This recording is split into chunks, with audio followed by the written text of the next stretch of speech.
Hi.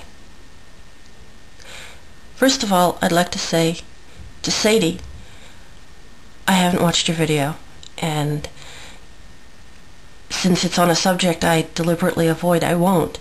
And I mean no disrespect personally by that. I'm quite convinced that whatever innocent reference you made was meant as a metaphor and in absolutely no way diminishes the lot of women in the world. That said, I still would like to discuss what does the biggest employer and the oldest profession have in common. Two things that I can think of. One, they are roundly vilified. And two, in favor of a customer, somebody gets fucked. Now, I'm not going to start a whole polemic about Wal-Mart. I feel the way I do based on information I have gathered over the last few years, and that information is available to you. If you like, I'll put a link. I'm not going to reiterate what others have said much better.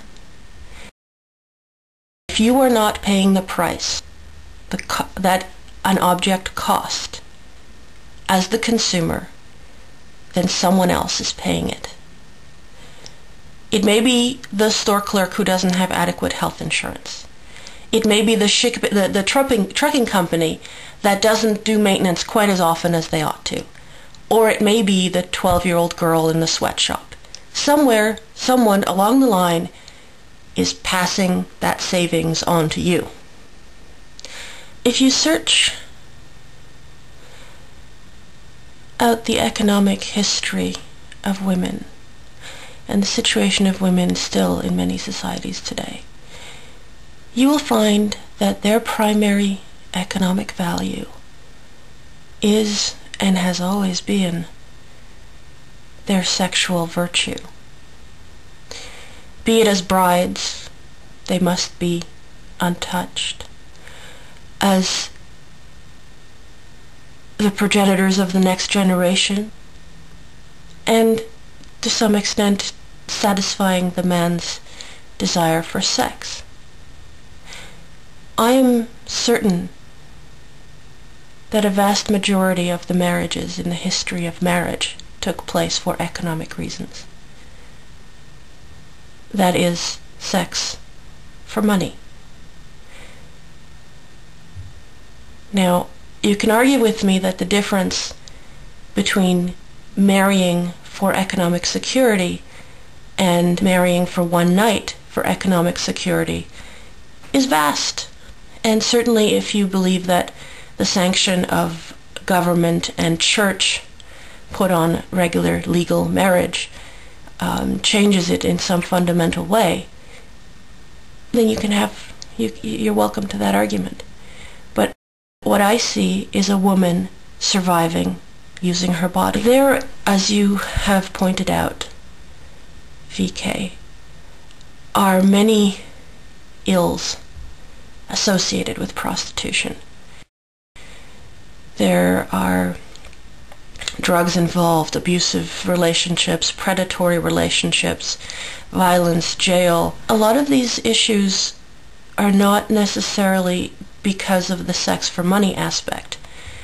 A lot of them come from the fact that it is an illegal activity which will attract criminals, and that the women involved become victims because they have no legal recourse. If a woman is prostituting herself in her car, the John gets upset, decides he's going to rape her, hurt her. There's nothing she can do. She's a prostitute. So in a sense, they are the ultimate of disenfranchised women. And as such, I completely sympathize with every movement, and there are quite a few of them in Canada, actually, to legalize, decriminalize, and destigmatize, as is certainly attempted by this wonderful statue of a bell in Amsterdam. A person's life is a series of choices, a series of moral choices. Is it really that much more abhorrent to sell honestly that which still belongs to you than it is to find a gun or some means of violence and steal that which does not. Would you really have that poor desperate woman hold up a liquor store rather than sell her body? As a moral choice, I believe prostitution is superior. The harm, and I'm not denying there's harm, not for a second do I deny there's harm. The harm is to the person who is doing the prostitution. The prostitute herself is paying with her soul for that which she gets. Whereas that theoretical $2 discount at Wal-Mart, multiplied by its millions, is killing the souls of people I've never met. So if I'm going to fuck a stranger, I'd much rather they enjoyed it.